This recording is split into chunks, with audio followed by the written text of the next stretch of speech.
देखिए, टीबी को ख़त्म करने के लिए हमको दो तरह से टीबी का इलाज करना होगा। एक तो टीबी के वो मरीज़ जिनको हम लोग एक्टिव टीबी कहते हैं, उनका हम लोग पहले इसी जागरूकता के लिए हमने आज प्रेस कॉन्फ्रेंस रखी है कि ये मालूम हो कि टीबी है क्या, इसके क्या लक्षण हैं। सबसे पहले हमको लक्षण बताना पड़ेगा कि टीबी एक ऐसी बीमारी है, संक्रामक बीमारी है, अगर इलाज नहीं करते हैं तो और लोगों को भी टीबी हो सकती है।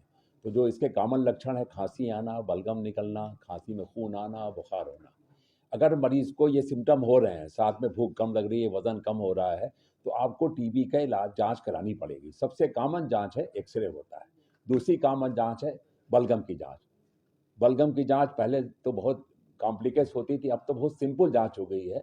आप दो तरह की जांचें जो WHO ने बताया है, रैपिड डायग्नोस्टिक टेस्ट। एक होता है जीन एक्सपर्ट और दूसरा होता है लाइन प्रोब एसे। जीन एक्सपर्ट ये बता देता है 2 घंटे के अंदर 90 मिनट्स में कि उसमें बलगम में टीबी के कीटाणु हैं कि नहीं है। और नंबर 2 ये भी बताता है कि टीबी के कीटाणु है तो किस टाइप के कीटाणु। देखिए, 2 टाइप के कीटाणु होते हैं। एक होता है सेंसिटिव कीटाणु, इसको कहते हैं सेंसिटिव टीबी। इसका इलाज 6 महीना 100% क्योरेबल है। भारत की क्या स्थिति है टीबी में दुनिया में? भारत में अभी भी ये कहने के बावजूद कि हम लोग टीबी का मुफ्त इलाज कर रहे हैं, टीबी की डायग्नोसिस यानी जांच भी फ्री कर रहे हैं और साथ में हर महीने 500 रुपया खुराक के लिए भत्ता भी दे रहे हैं, तब भी 3,31,000 मरीज टीबी से मर जा रहे हैं और 28 लाख के आसपास हर साल टीबी के मरीज पाए जाते हैं। ये तभी इसको हम लोग रोक सकते हैं जब मरीज के अंदर जागरूकता पैदा हो कि हमको ये टीबी है, हम टीबी की जांच कराएं जाके। और चूंकि जांच मुफ्त है तो कोई प्रॉब्लम भी नहीं है, और अलग टीबी निकलता है तो उसका हम फौरन इलाज कराएं। टीबी का इलाज चूंकि अभी भी सिंपल टीबी का इलाज 6 महीने से कम नहीं है। अक्सर पूरी दुनिया में टीबी का इलाज 6 महीने से कम नहीं है, लेकिन मरीज की प्रवृत्ति होती है कि मरीज के टीबी इलाज किया नहीं, सिम्टम उसके लक्षण खत्म हो गए, महीने 2 महीने में, 1-2 महीने में लक्षण टीबी के खत्म हो जाते, बुखार गायब, भूख लगने लगी, खांसी बंद हो गई। अब वो समझता है कि हमारी टीबी ठीक हो गई और इलाज छोड़ देता है। तो 6 महीने से कम तो भी इलाज आया नहीं है। तो उसको ये बताना पड़ेगा, भाई टीबी का इलाज करने से नहीं होना है, टीबी का इलाज पूरे टाइम से करना है। टोटल ड्यूरेशन जितना टीबी का इलाज होता है, अगर 6 महीना इलाज डॉक्टर ने बताया तो 6 महीना करना है। पूरा इलाज, सही खुराक दवा लेनी, रेगुलर नियमित दवा लेनी है, तब टीबी ठीक होगी। अगर आप इरेगुलर ट्रीटमेंट लेते हैं तो ये आगे चल के जो दूसरी टीबी हमने बताया, रेजिस्टेंट टीबी, ये पनपती है।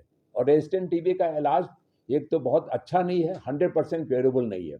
अभी लेटेस्ट ट्रीटमेंट जो रेजिस्टेंट टीबी का आया है, जो पूरे हिंदुस्तान में भी है और पूरे वर्ल्ड में भी है, वो है 6 महीने का ट्रीटमेंट, जिसमें 3 से 4 दवाएं हम लोग 6 महीना देते हैं।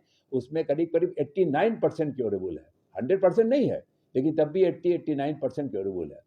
लेकिन हम लोग कोशिश करें कि हम लोग रेगुलर टीबी का ट्रीटमेंट जितना बताया गया है नियमित रूप से लेते रहें, तो टीबी ठीक होगी। और साथ साथ में अगर आप टीबी के मरीज हैं तो आपको अपना इलाज तो कराना ही है रेगुलर। आपके साथ जो आपके कॉन्टैक्ट्स हैं, हाउस होल्ड कॉन्टैक्ट, खासतौर से वो टीबी के मरीज जिनके अंदर बलगम आता है और बलगम में टीबी के कीटाणु पॉजिटिव पाए गए हैं, यानी उसमें पाए जाते हैं, उन्हीं के चांसेस होते हैं कि दूसरों को इन्फेक्शन फैलाएंगे। तो ऐसे कॉन्टैक्ट को जरूर उसका जांच कराएं, वो भी जांच फ्री है, एक्सरे कराएं, बलगम कराएं, देख लें कि उसको एक्टिव टीबी तो नहीं है। अगर उसको एक्टिव टीबी नहीं है लेकिन उसके अंदर टीबी के कीटाणु हैं, इसकी जांच आपने करा लिया है, मांटू टेस्ट और इग्रा टेस्ट, 2 टेस्ट होता है जिससे पता लग जाता है कि इनके अंदर कीटाणु हैं। कीटाणु होने को और सिम्टम ना होने को, उसको टीबी कहते हैं, लेटेंट टीबी। यही लेटेंट टीबी इलाज अगर करा लेंगे तो ये आगे चल के जो 5 से 10% पूरे लाइफ टाइम में टीबी एक्टिव हो जाती है, उसको रोक सकते हैं। तो लेटेंट टीबी भी हमको रोकना है, एक्टिव टीबी रोकना है, तभी हम लोग भारत टीबी मुक्त कर सकते हैं 25 तक। पूरी कोशिश। आंकड़ों के लिहाज से भारत दुनिया में किस स्थान पर खड़ा है? आंकड़ों के हिसाब से भारत दुनिया में 1/4 टीबी के मरीज, 27% पूरे विश्व के टीबी के मरीज हमारे यहाँ पाए जाते हैं।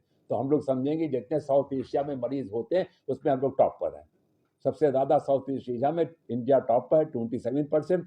दूसरा नंबर करीब 17% इंडोनेशिया है, तीसरा नंबर चाइना है। बाकी जो कंट्री है, पाकिस्तान है, बांग्लादेश, उसमें भी 7% 5% मरीज है। लेकिन हम लोग पूरे विश्व में 1/4 हिस्सा टीबी के मरीज हमारे हिंदुस्तान में ही पाए जाते हैं।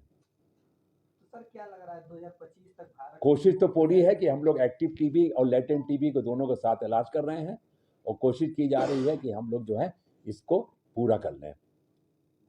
अभी तक टीबी की वैक्सीन की बात भी हम बता दें, अब लेटेस्ट टीबी की वैक्सीन जो आने जा रही है अभी उसका ट्रायल इसी मार्च 2024 में शुरू हो गया, human trials, late phase 3 trials. M72 एक वैक्सीन आने वाली है जिसका ट्रायल अब ह्यूमन शुरू हो गया है, जो इफेक्टिव भी है वो है। ये ट्रायल पूरा होगा 5 साल में, तो उम्मीद करते हैं कि 5 साल में हमको टीबी की वैक्सीन भी आ जाएगी। अभी जो टीबी की वैक्सीन है बीसीजी वो अडल्ट वाले में, अडल्ट वयस्कों में टीबी, पल्मोनरी टीबी रोकती नहीं है, ये बच्चों में रोकती है। जो सीवियर टीबी जैसे टीबी मेनिंजाइटिस हो या टीबी बिलियरी ट्यूबरकुलोसिस हो जो कि छोटे बच्चों में होती है, उसमें इसकी रोकथाम बीसीजी से है, लेकिन अडल्ट पल्मोनरी टीबी इसकी रोकथाम बीसीजी से नहीं है। उम्मीद करते हैं कि 5 साल में जो M72 वैक्सीन पर ट्रायल हो गया है वो भी भविष्य में हमें लगता है कि हमें एक टीबी वैक्सीन भी मिल जाएगी जिससे हम लोग टीबी की रोकथाम करने में मदद मिलेगी।